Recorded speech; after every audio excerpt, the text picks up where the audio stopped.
मनुष्यों का स्वभाव होता है कि कोई भी सर्वगुण संपन्न नहीं हो सकता। हर एक मनुष्य में कुछ गुण और कुछ अवगुण पाए जाते हैं।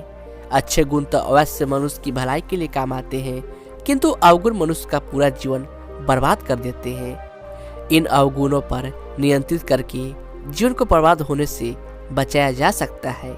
यह अवगुण मनुष्य को पाप के रास्ते पर ले जाते हैं, किंतु पाप के रास्ते पर चलना और नहीं चलना मनुष्य के अपने मन के नियंत्रण में होता है। यदि वह समय रहते मन को नियंत्रण करना सीख जाता है तब उसका कोई नुकसान नहीं होता है, अन्यथा वह जीवन में कभी सफल नहीं हो पाता है और एक दुखी जीवन जीता है। इसलिए अवगुणों के बारे में जानकर उन पर नियंत्रण करना अति आवश्यक है। आइए आपको बौद्ध सन्यासी की एक कहानी सुनाते हैं, जिससे आप मनुष्य के अवगुणों के बारे में और विस्तार से जान पाएंगे। वीडियो शुरू करने से पहले चैनल को सब्सक्राइब कर ले और बेल आइकन दबा दे। दोस्तों, गौतम बुद्ध की शिक्षा हर किसी के जीवन को नई दिशा दे सकती है। अगर आप भी इसे मानते हैं तो कमेंट्स में नमो बुद्धाय लिखना मत भूलिए। बहुत समय पहले की बात है। एक बौद्ध सन्यासी नगर भ्रमण करते हुए राजा के दरबार में पहुंचा। राजा ने भली भांति बौद्ध सन्यासी का स्वागत किया। राजा ने रानी को आदेश दिया कि वह स्वयं वो सन्यासी को भोजन परोसे और उनकी सेवा सत्कार करे। राजा का आदेश पाकर जब रानी स्वयं बौद्ध सन्यासी के लिए भोजन परोसने आई, तब रानी की सुंदरता को देखकर बौद्ध सन्यासी का मन विचलित हो गया। बौद्ध सन्यासी ने ठीक प्रकार से भोजन भी नहीं किया और तुरंत वहां से चले गए। अपनी कुटिया में जाकर सन्यासी दिन रात रानी के विषय में सोचते रहते थे। उन्हें हर एक मनुष्य में रानी का चेहरा ही नजर आता था। जब राजा को यह बात पता चली कि सन्यासी अचानक महल छोड़कर चले गए हैं, तब उन्हें लगा कि शायद उनके सेवा सत्कार में कोई त्रुटि हो गई होगी। राजा स्वयं सन्यासी कुटिया में जा पहुंचे और उनसे क्षमा याचना करने लगे तथा इस तरह अचानक वहां से कुटिया वापस आ जाने के कारण पूछा। तब सन्यासी ने राजा से कहा कि हे राजन, मैं तुमसे असत्य नहीं कहूंगा। मुझे आपकी रानी से प्रेम हो गया है। अब मैं रानी के बिना जीवित नहीं रह सकता। राजा यह बात सुनकर स्तब्ध हो गए और महल लौट आए। उस दिन से राजा बहुत अधिक परेशान रहने लगे। रानी बार बार उनसे उनकी परेशानी का कारण पूछती, किंतु राजा ने रानी को कुछ नहीं बताया। रानी के बार बार आग्रह करने पर आखिरकार राजा ने उन्हें बताया कि सन्यासी को रानी से प्रेम हो गया है और वह अब रानी के बिना जीवित नहीं रहना चाहते हैं। रानी को यह सब सुनकर बड़ा आश्चर्य हुआ। वह समझ चुकी थी कि सन्यासी अपने धर्म से भटक चुके हैं। राजा ने रानी से कहा कि यदि मैं तुम्हें सन्यासी के पास जाने से रोका तो मुझे सन्यासी की हत्या का पाप चढ़ेगा। यदि मैं तुम्हें सन्यासी के पास भेज दूं, तब पति धर्म का नाश होगा। रानी, अब तुम ही कुछ बताओ। अंतिम फैसला मैं तुम पर छोड़ता हूँ। रानी ने कहा कि मेरे पास एक ऐसा उपाय है जिससे ना ही आप पर सन्यासी का हत्या का पाप लगेगा और ना ही आपके पति धर्म का नाश होगा। रानी ने राजा से कहा कि आप मुझे उस सन्यासी कुटिया में भेज दीजिए। राजा ने रानी को सन्यासी को सौंप दिया और कहा कि आज से आपकी दासी हुई। अब मेरा इस पर कोई अधिकार नहीं है। इतना कहकर राजा वहां से चले गए। रानी को पाकर सन्यासी बहुत अधिक प्रसन्न हुआ और रानी ने जैसे ही कुटिया में प्रवेश किया, उसने सन्यासी से कहा कि मैं एक राजा की पुत्री हूँ। मैंने सदैव अपना सारा जीवन राजमहलों में बिताया है। मैं इस छोटी सी कुटिया में नहीं रह सकती। सन्यासी सोचने लगा कि मैं तो भिक्षा मांगकर खाता हूँ, मैं भला राजमहल कैसे बनवा सकता हूँ, किंतु रानी की प्रसन्नता के लिए मैं प्रयास करूंगा। सन्यासी राजा के पास पहुंचा और राजा से राजमहल की मांग की। राजा ने तुरंत सन्यासी को महल बनवा कर दिया। रानी नए महल में पहुंची, किंतु वहां पर कोई भी नौकर नौकरानी नहीं थी। रानी ने सन्यासी से कहा, मुझे घर का कोई भी कार्य नहीं आता है, मेरे लिए नौकर नौकरानी की व्यवस्था करो। सन्यासी सोचने लगा कि यह किस प्रकार की स्त्री है जिसे गृह कार्य नहीं आता है, किंतु इसकी प्रसन्नता के लिए मैं नौकर नौकरानी की व्यवस्था करूंगा। सोच विचार कर सन्यासी एक बार फिर राजा के पास जा पहुंचा। राजा ने सन्यासी के साथ नौकर नौकरानी की एक टोकरी भेज दी। रानी ने सन्यासी से कहा कि मेरे पास राजमहल और नौकर नौकरानी है, किंतु घर में अनाज का एक दाना भी नहीं है।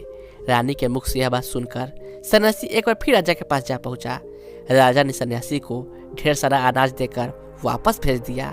एक बार फिर रानी ने सन्यासी से कहा कि मुझे गहने और स्वर्ण आभूषण चाहिए।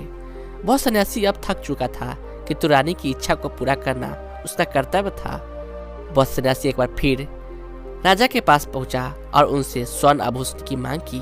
बौद्ध सन्यासी को इस प्रकार बार बार राजा से वस्तुएं लेता हुआ देखकर राजा के सभी मंत्री उस पर हंसने लगे।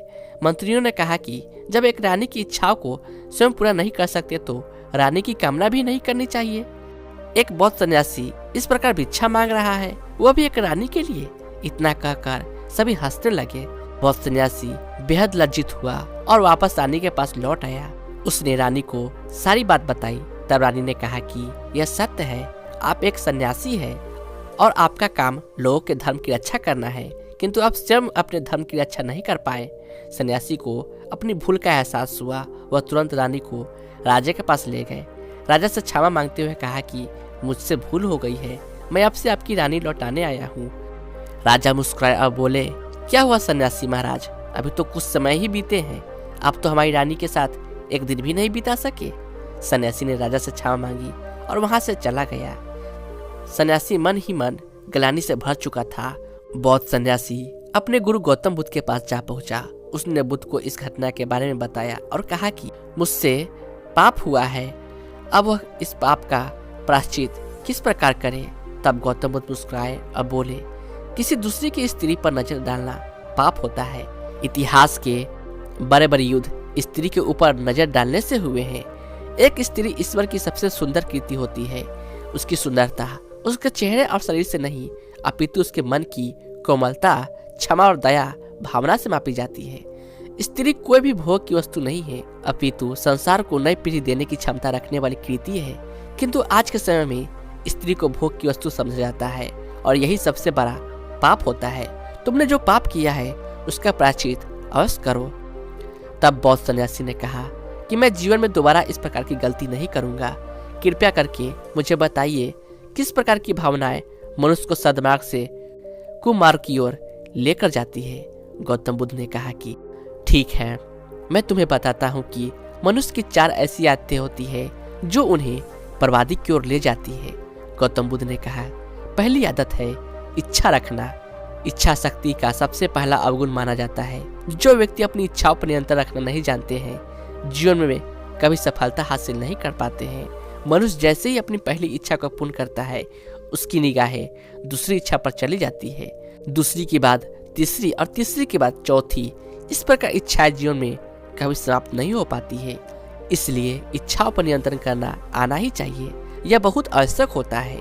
जब हम इच्छाओं के जाल से दूर रहेंगे तब हमारा मन अधिक शांत होगा और इस प्रकार हम सुखी रहेंगे, साथ ही जो चाहेंगे वह प्राप्त कर पाएंगे। दूसरी आदत है काम वासना। इसका सीधा संबंध इच्छा से है। इच्छाएं असीमित होती है और यही वासना की जन्म देती है। वासना तृप्ति का कोई अंत नहीं होता है। वासना मनुष्य को मन से अंधा कर देती है और वह सही गलत में अंतर करना भूल जाता है। इतिहास साक्षी है कि रावण सबसे अधिक बुद्धिमान पुरुष था, किंतु उसका अंत भी एक स्त्री के कारण ही हुआ। कई राजा स्त्रियों से काम वासना के कारण ही बर्बाद हो गए। इसलिए काम वासना पर हमेशा नियंत्रण रखना चाहिए। इससे मन अधिक शुद्ध रहता है और व्यक्ति ईश्वर के अधिक समीप जा पाता है। तीसरी आदत है क्रोध। इसे मनुष्य का सबसे बड़ा दुश्मन कहा जाता है। जब मनुष्य की वासना की इच्छा पूर्ण नहीं होती है तब उसे क्रोध आता है और क्रोध की अवस्था में लिए गए निर्णय अक्सर स्वयं को ही बर्बाद करते हैं। क्रोध में आकर व्यक्ति दूसरों से झगड़ा कर लेते हैं, किंतु जब क्रोध शांत होता है तब महसूस होता है कि कुछ गलत हुआ है। क्रोध के कारण बने बनाए काम भी खराब हो जाते हैं। क्रोध से तनाव उत्पन्न होता है और एक बार तनाव उत्पन्न हो गया तो यह पूरा जीवन नष्ट कर देती है। इसलिए हमेशा क्रोध पर नियंत्रण रखना चाहिए। और चौथी आदत है लालच। एक ऐसी आदत है जो व्यक्ति को पाप करने के लिए प्रेरित करती है। लालच में आकर अक्सर एक मनुष्य दूसरे मनुष्य का नुकसान कर देते हैं। एक बार जब मनुष्य की कोई इच्छा पूरी हो जाती है तब वह लालच में आकर चाहता है कि उसकी सारी इच्छाएं पूरी हो। इससे वह सही और गलत तर्क करना भूल जाता है। लालच का परिणाम सदैव बुरा होता है, इसलिए लालच से दूर रहना चाहिए। लालच एक ऐसी भावना है जो मनुष्य को यह महसूस कराती है कि अभी तक उसने जो कुछ भी प्राप्त किया है वह पर्याप्त नहीं है, इसलिए वह बार बार और अधिक प्राप्त करने की इच्छा करता है। ऐसे में उस व्यक्ति के अंदर से गौतम बुद्ध के मुख से इन 4 आदतों के बारे में सुनकर बौद्ध सन्यासी ने उन्हें धन्यवाद दिया और कहा कि मैं सदैव प्रयास करूंगा कि मेरे जीवन में कभी इच्छा वासना, क्रोध और लालच ना आए। आज के बाद मैं यस मनुष्य से मिलूंगा, उन्हें इन आदतों के बारे में अवश्य बताऊंगा, तभी जाकर मेरा पाप कुछ कम हो पाएगा। इस प्रकार बौद्ध सन्यासी वहां से चला गया। धन्यवाद दोस्तों, उम्मीद करते हैं कि आपको यह वीडियो पसंद आई होगी। इस वीडियो को लाइक जरूर करें और इसे अपने परिवार और दोस्तों के साथ शेयर करें। धन्यवाद।